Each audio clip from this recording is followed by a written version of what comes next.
There are an ever-increasing number of humans on Earth, and every single one of us wants to live a developed world lifestyle. We want cars instead of bikes. We want electricity that is available anytime, day or night. And in the developed world, we're always wanting more. More electronics, more convenience, more luxury. It's an evolutionary impulse to want comfort, to secure as many resources as you can for yourself and your relatives. But the impulse is currently getting us into serious trouble. Although it all starts with the familiar flames of oil, coal, and natural gas, the details of global warming are complex. I'd say it's like rocket science, but the details of climate change are actually a great deal more complicated than rocket science by quite a margin. After all, much of our own planet is still a mystery. More than 500 people have flown in space, and 12 people have walked on the moon.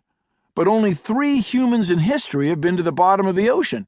An orbit in space is clean and predictable, whereas key environmental processes like the Gulf Stream's interaction with Greenland's ice sheets are wildly complex. With that said, climate change and rocket science have major things in common. The basics are straightforward, and they're both science. If you have a rocket, you know what to do. Light one end and point the other end where you want it to go. Come to think of it, it might be better to point that front end first and then light the engine on the other end. In climate science, we can see that we've already lit one end, and we know only too well where it's pointed. I admit that climate change on a global scale seems hard to believe at first. It's strange that one species out of the 16 million plus on Earth, and a latecomer in evolutionary terms at that, could alter the climate of a whole planet. But it's happening, and we're in the middle of it. We know of only one other species, or group of species, that has the power to change the climate of an entire planet. That would be cyanobacteria, better known as blue-green algae. They were the first organisms to develop photosynthesis, which filled the atmosphere with oxygen and changed the chemistry of everything you see, eat, and breathe. Today, that seems great. But billions of years ago, oxygen outright killed things. It wiped out much of the life that could not tolerate oxygen. So yes, there is precedent. One species can change a world. Now we're the ones causing the change, a change that could harm and kill a great many of us. So the question is, what are we going to do about it? This is when I thought about our planet in a new way. Trading in a car for a bicycle. That is the thinking of a renter who has just moved into a new house or apartment. Developing cleaner, more efficient forms of personal and mass transportation. That is thinking like a homeowner. That is how you take care of things to ensure a long and happy future. Ho Xing's dad preferred a car to a bike, especially in bad weather. Why shouldn't he? I have a car and I find it very useful. He should have that option too. But so long as we each focus only on our individual decisions and their short-term consequences, we will act like renters, not owners of this earth. Dealing with climate change requires a new kind of thinking for all of us.